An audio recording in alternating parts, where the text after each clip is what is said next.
নূর খেলনাগুলো নিয়ে খেলতে খেলতে একসময় নিজেই ঘুমে ঢুলে পড়তে নিল। তা দেখে আদিল ধরে ফেলে, আস্তে করে শুয়ে দিল তাকে বালিতে। মায়াময় চোখে তাকিয়ে রইল নূরের মুখ পানে। আদিল মুখটা নামিয়ে অধর ছোঁয়ালো নূরের কপালে। নূরের গালে বৃদ্ধা আঙুল বুলিয়ে মায়াবী চোখে তাকিয়ে মনে মনে বলল আদিল, আম সরি, তোমাকে আগে দূরে সরিয়ে রেখেছিলাম, তবে আর না। আজ আমার জীবনে পুরোপুরি স্বাগতম তোমাকে। আজ থেকে তোমাকে আর এক মুহূর্তের জন্য অবজ্ঞা করব না আমি। তুমি আমার রাজ্যের রানী, আমার জান, আমার অ্যাঞ্জেল। কথাগুলো বলে একটা প্রশান্তির নিঃশ্বাস ছেড়ে নূরকে নিজের বুকের সঙ্গে জড়িয়ে নিল। আর প্রশান্তিতে দুটো চোখ বন্ধ করে ঘুমের দেশে পাড়ি জমালো। সকাল 6টা। ঘুমের রেশ কেটে চোখ দুটো মেলে তাকালো আদিল। তাকিয়ে জীবনের সবচেয়ে প্রশান্তিময় মুহূর্তে সাক্ষী হলো সে। বুকের মাঝে যখন নূরের ঘুমন্ত নিষ্পাপ মায়া সাগর মুখখানা নজরে এলো। মায়া ভরা মুগ্ধ নয়নে তাকে রইল নূরের মুখ পাড়ে। আজকের মতো সুন্দর সকাল যেন কখনোই এরকম দৃশ্যমান হয়নি আদিলের জীবনে। কাল রাতের মতো প্রশান্তিময় ঘুম এর আগে কখনো হয়নি আদিলের। বুক জুড়ে যেন কেবলই প্রশান্তির এক অনাবিল শিথিলতা। যেন শত বর্ষ ধরে অশান্ত ছুটে চলা পথিক মনোমঞ্জিলে দেখা পেয়েছে সে। ক্লান্ত তৃষ্ণার্ত বুকটা পেয়েছে পানির দেখা।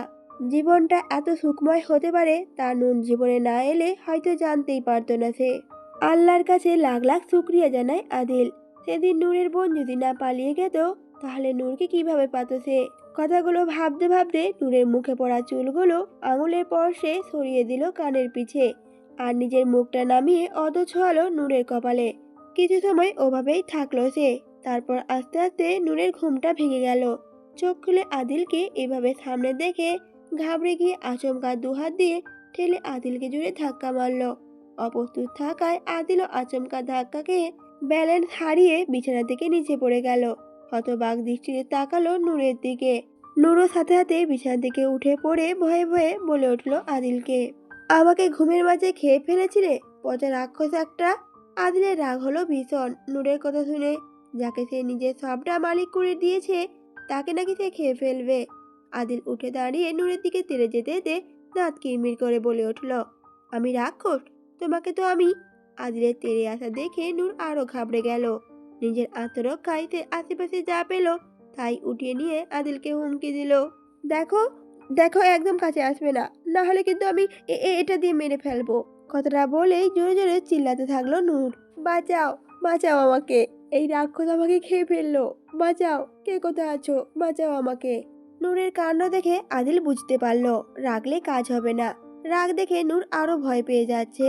তাই শান্ত হয়ে নূরকে বোঝাতে চাইলো। আদিল বলল, নূর মাই অ্যাঞ্জেল, দেখো আমার কথা শোনো, শান্ত হও প্লিজ, আমি তোমাকে কিছু করব না, আমার কাছে এসো। নূর যেন কোনো কিছুতেই শুনতে রাজি না। ধীরে ধীরে সেই রকম হাইপাই হয়ে উঠছে। জোরে জোরে বাঁচাও বাঁচাও বলে চিল্লাচ্ছে। আদিল তার দিকে একটু এগোলেই সে হাতের কাছে যা পাচ্ছে তাই দিয়ে ছুঁড়ে মারছে। এর মধ্যে একটা কাঁচের বোতল এসে লাগলো আদিলের হাতে। সাথে সাথে আদিলের হাতটা কেটে যায়। ব্যথা পেয়ে আদিল ঝাঁকিয়ে হালকা আর্তনাদ করে ওঠে। ততক্ষণে নূরের চিল্লাচিল্লি শুনে বিহান সহ পাখিরাও দৌড়ে চলে এসেছে। দরজা খুলে বিহান ভেতরে ঢুকলো। পিছে পিছে জমিলাও এলো। নূর বিহানকে দেখে দৌড়ে গিয়ে বিহানের পেছনে লুকালো। লুকিয়ে ভয়ার্ত কণ্ঠে বলে উঠল, নূর বাঁচান আমাকে, এই এই রাক্ষসটা আমাকে খেয়ে ফেলবে। এদিকে নূরের কথায় তবদা খেলো বিহান। আদিলের দিকে তাকিয়ে দেখলো আদিলের হাত থেকে রক্ত পড়ছে। তা দেখে বিহান এক ছুটে আদিলের কাছে গিয়ে উদ্বিগ্ন হয়ে বলে উঠল, কি রে, তোর হাইট কাটতে গেল কেমনে, কি হয়েছে এইখানে? আদিলের হাত কাটার চেয়ে বেশি কষ্ট হচ্ছে নূরের অভাবে ওকে ভয় পাওয়া দেখে। করুণ দৃষ্টিতে তাকিয়ে রইল নূরের পানে। সে এই মুহূর্তে জমিলার পেছনে লুকিয়ে পড়েছে। আদিল মনে মনে ভাবলো, সে কি এতটাই ভয়ঙ্কর আর এতটাই খারাপ হবে? হয়তো খারাপ বলেই তো নূর ওকে রাক্ষস ভাবছে, ওকে মেনে নিতে পারছে না। আদিল চোখের ইশারায় জমিলাকে বুঝালো আপাতত নূরকে এখান থেকে নিয়ে যাক, না হলে নূর শান্ত হতে পারবে না। আদিলের ইশারায় জমিলা নূরকে নিয়ে গেল আপাতত। বিহান আদিলের হাতে ব্যান্ডেজ করে দিচ্ছে। বিহান ব্যান্ডেজ করতে করতে খেয়াল করলো আদিলের মুখটা বিবর্ণ হয়ে আছে। বিহান হয়তো বুঝতে পারলো এর কারণ। সে তাই শান্ত সুরে বলে উঠল আদিলকে, এত জলদি হঠাৎ হইলে চলবো? জানি তোর লাগে ভাবির এমন করা তোর দিলে লাগে, কিন্তু একটু তো সময় লাগবই। তোর অহন বুঝন লাগবো, ভাবির মনে তোর লইয়া আতঙ্ক বইসা গেছে। এত জলদি কাজ হইব না, সময় লাগবো, আর মেহনতও লাগবো। তোর পেরেছেন ওহনে কাম নাইকা, দেখবি বহুত জলদি ভাবিও তোরে পছন্দ কইয়া ফেলাইবে। বিহানের কথা শুনে আদিল একটা দীর্ঘশ্বাস ছেড়ে বলে উঠল, I just hope so. But নূরের এই উপেক্ষা আমি আর নিতে পারছি না। আমি কি করলে ও আমাকে নিজের পছন্দের তালিকায় রাখবে বল না? ও শুধু একবার বললে আমি সবকিছু ওর কদমে ঢেলে দেব, অথচ আমাকেই চায় না ও। নূরের চোখে যখন আমার জন্য ভয় দেখি, তখন নিজেকে দুনিয়ার সবচেয়ে খারাপ ব্যক্তি মনে মনে হয় আমার। বিহান তখন বলে উঠল, আরে চাপ লস না, সব ঠিক হইয়া যাইব গা। বিয়া করছো যখন বইয়ের বেড়া তো লইয়ই হইব। আদিল বিহানের কথা শুনে হালকা হাসলো, তারপর বলল, গিয়ে দেখ নূর ঠিক আছে কিনা, ও শান্ত হয়েছে কিনা দেখ। প্রত্যুত্তরে বিহানও বলে উঠল, জমিলা খালা আছে ভাবির লগে, তুই একদম চিন্তা করিস না। জমিলা অনেক বুঝিয়ে শুনে নূরকে শান্ত করেছে, নূরকে খাবার খাইয়ে দিয়েছে। নূর এখন বিছানায় বসে পুতুল নিয়ে খেলছে। জমিলা এবার তার পাশে বসে মাথায় হাত বুলিয়ে দিয়ে বলে ওঠে, বৌমণি, আপনি ছোট সাহেবকে দেখে এত ভয় পান কেন?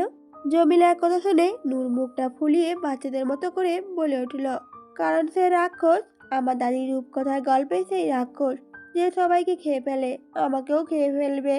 জমিলা হালকা হেসে বলে উঠল, না বৌমণি, আপনি ভুল বুঝছেন। ছোট সাহেব রাক্ষস হতে যাবে কেন? সে তো আপনার স্বামী, তার সাথে আপনার বিয়ে হয়েছে। ছোট সাহেব অনেক ভালো মানুষ, সে রূপকথার রাক্ষস না, বরং রূপকথার গল্পে রাজকুমার সে। আধুনিক জামানায় বলতে গেলে সিনেমায় হিরো। দেখেন না, দেখতেও কি সুন্দর, হিরোর মতো। জমিলার কথায় নূর গভীর ভাবনায় পড়ে গেল। নূর ভাবতে লাগলো, হ্যাঁ তো, লোকটা তো দেখতে হিরোর মতোই, কিন্তু উনি তো ভয়ঙ্কর। হঠাৎ ভাবনার মাঝে জমিলা বলে উঠল, বৌমণি, আপনি কিন্তু আজকে ঠিক করেন নাই। ছোট সাহেব আপনার স্বামী, তাকে আপনি ওভাবে মারলেন, আল্লাহ নারাজ হবে। স্বামীর সাথে ওরকম ব্যবহার করতে নেই, পচা মেয়েরা এমন করে। আপনি কি পচা হতে চান? জমিলার কথায় নূর সাথে হাতে ঠোঁট উল্টিয়ে বলে ওঠে, না, আমি পচা হতে চাই না। জমিলা তখন মুচকি হেসে বলে ওঠে, তাহলে ছোট সাহেবের সাথে অমন করবেন না কেমন? নূর তখন ভীতগ্রস্ত হয়ে বলে ওঠে, কিন্তু আমার যে ওনাকে ভয় করে, কত ভয়ঙ্কর উনি, যদি আমাকে মেরে ফেলে। নূরের কথা শুনে জমিলা খালা বেশ সান্ত্বনা সুরে বলে ওঠে, মারবে না আপনাকে, আপনি শুধু শুধু ভয় পাচ্ছেন। হ্যাঁ, ছোট সাহেব অনেক রাগী, তবে সে তো আপনার স্বামী, আপনাকে কেন মারবে সে? আপনি শুধু একবার মনের ভয় দূর করেন, দেখবেন তাকে আপনার খুব পছন্দ হবে। এবার নূর বেচারি ভীষণ ভাবনায় পড়ে গেল জমিলার কথা শুনে। আবির এসেছে দুপুরের দিকে, আদিল অফিসে, তাই অনেকক্ষণ ধরে নূরের সাথে আড্ডা দিচ্ছে লিভিং রুমে সোফায়। ঠিক তখনই দরজা দিয়ে এক সুন্দরী রমণী আগমন ঘটল। সে এগিয়ে এসে বলে উঠল, এক্সকিউজ মি। আবির চোখ তুলে তাকালো, যথারীতি সুন্দরী রমণী দেখা মাত্রই তার ঠোঁটের কোণে বাঁকা হাসি ফুটল। ঠাস করে উঠে দাঁড়ালো সে, মেয়েটির দিকে হালকা ঝুঁকে ফ্লার্টিং ভঙ্গিমায় বলে উঠল,